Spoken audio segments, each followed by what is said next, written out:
So today is the 5-year anniversary of the Xbox Series X and S releasing, right? Hard to believe. Usually the 5-year mark would be when you start hearing about new generations and things like that. And, to be fair, we're hearing some of the trickling out news and stuff like that about what we might get and things in the future, which I think is cool, if you're interested in that. I think a lot of people who are feigning interest, especially in my comment section, and I see you, the ones that are like, I'm all in on the next Xbox. I think if you see a price tag of $1,000, $1,200, $1,300, I think you might think differently. But that's just one man's opinion. I mean, listen, I saw the way people reacted when the Xbox One was announced for $499.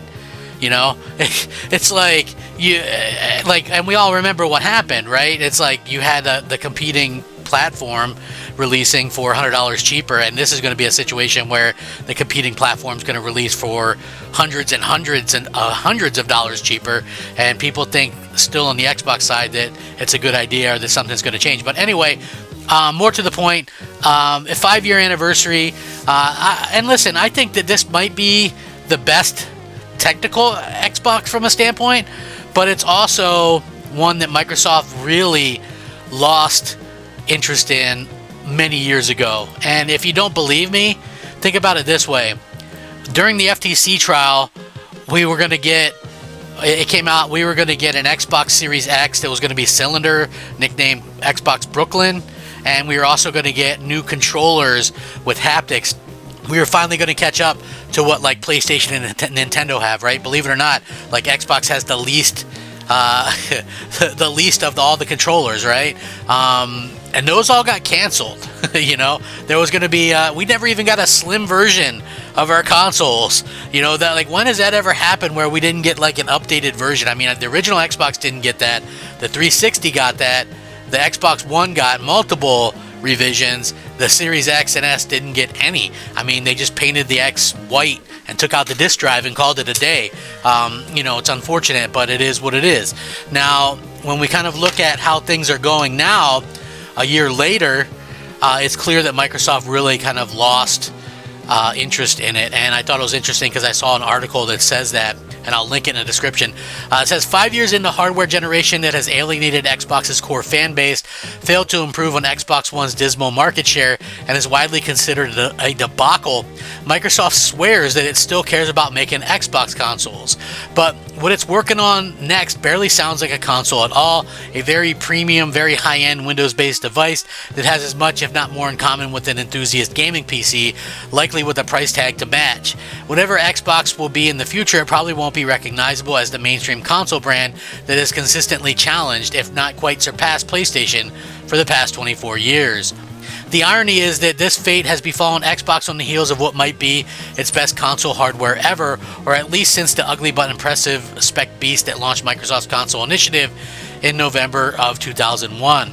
The title outright to belong to Xbox 360 with transformative online features that were undoubtedly the high point for the brand, but the console's disastrous failure rate due to poor heat management, which led to the infamous Red Ring of Death error, disqualifies it, and less said about the misbegotten Xbox One and its hastily abandoned ambitions to the multimedia set-top box, the better.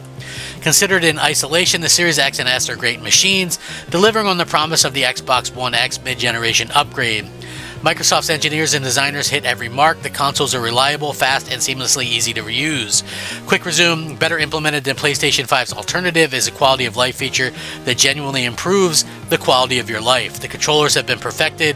Both consoles run silently and have been thoughtfully designed and updated with power and efficiency in mind. The Series X outperforms the PS5 per power, and it does so in a chassis that's less bulky, better packaged, and more attractive with its clean, minimalist design.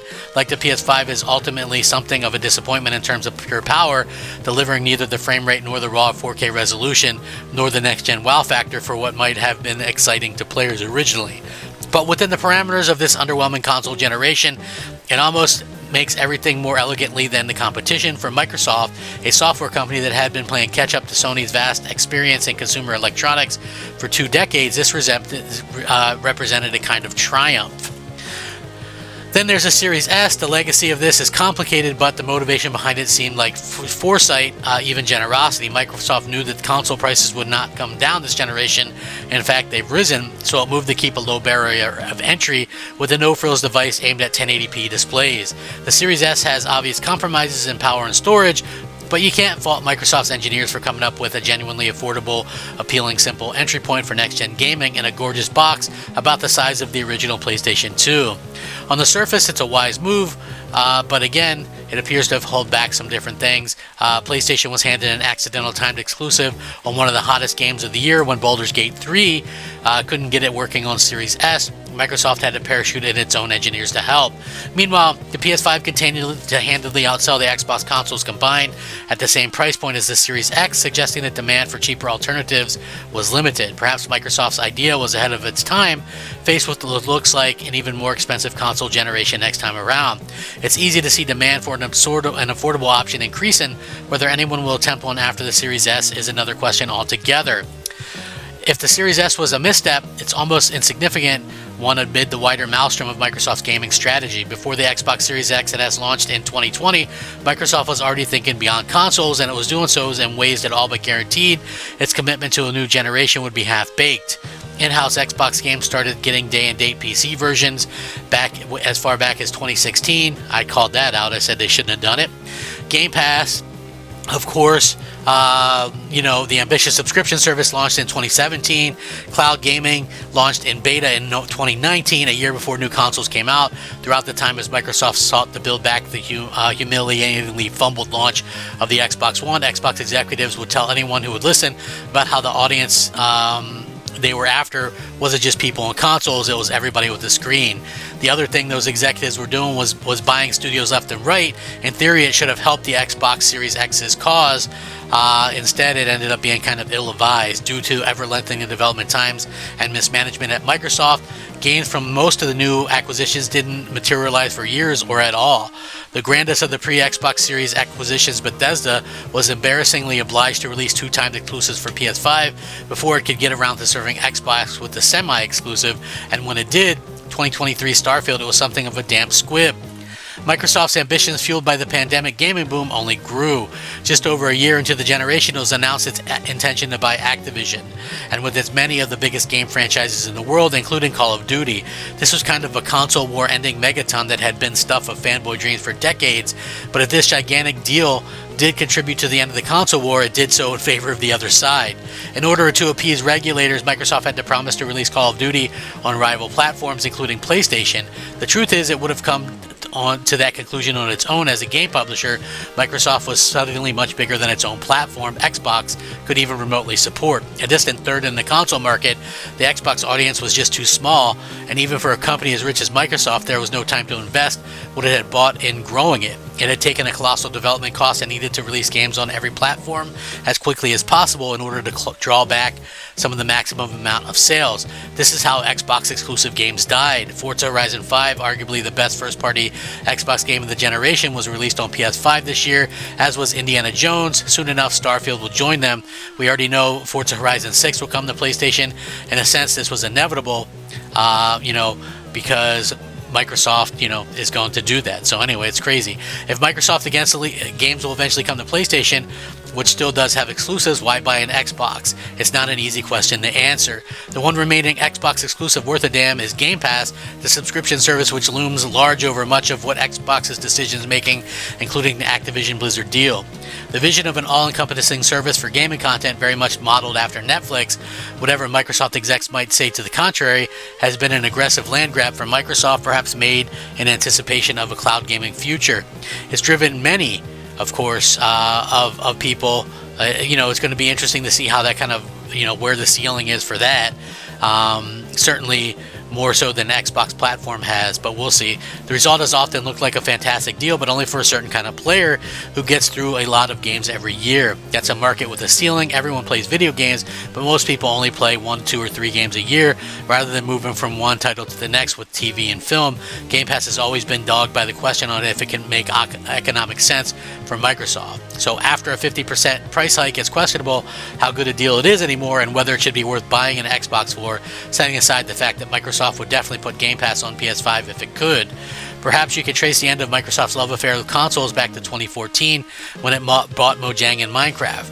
Here was a game that could and would and still is everywhere, a game that made the idea of exclusives look silly, a game that was a platform. It's this scale that Microsoft has been chasing ever since. Next to Minecraft, Xbox looks small, even at its 84 million selling height in the 360 era. The Series X and S are fine consoles, though they have been hampered at every turn by factors mostly Microsoft's own making. 5 years in, we find the Xbox project as a whole was messy, perilous fate. Fans feel betrayed by escalating costs, canceled projects, shuttered studios, and exclusives that slip through their fingers. Meanwhile, Microsoft's ambitions within gaming remain sky high, but saddled with unrealistic profit margins. Microsoft is bigger than ever in gaming, but its consoles have never been less significant. The Xbox brand has encompassed more, but means less. If everything is an Xbox, what is an actual Xbox? Microsoft has no answers, and this is a big issue kind of going forward. And again, it's something that I've been saying, like, looking back, it's sort of bittersweet. The Xbox Series X is a great console, but they really fumbled by giving us the same crappy controller that we've had since 2013 and the same crappy UI, you know? And again, what's going to be the answer going forward?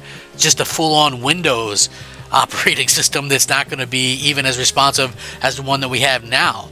So, you know, here's the thing. Xbox launched, and what was the game, the memorable game? Everybody knew it was Halo. Xbox 360 launched. What was the big memorable game? It was Gears of War, right? Xbox One launched, and you know, it didn't have a memorable game as much as the 360 or the Xbox, but I would say Titanfall, Sunset Overdrive, you know, maybe even Forza Horizon 3. Like, that game really drew in the fans. And then if you look at Xbox Series X and S, what's that big masterpiece? They don't have one. It's like, realistically, you could say that they haven't had a masterpiece in the Phil Spencer era. And it's a real shame, at the end of the day. So I don't know. What are you guys thinking about this? How do you guys feel about Xbox in year 5? And what do you think about the future? Let me know. I'll link this in the description. Rack 'em up. Crap Gamer out.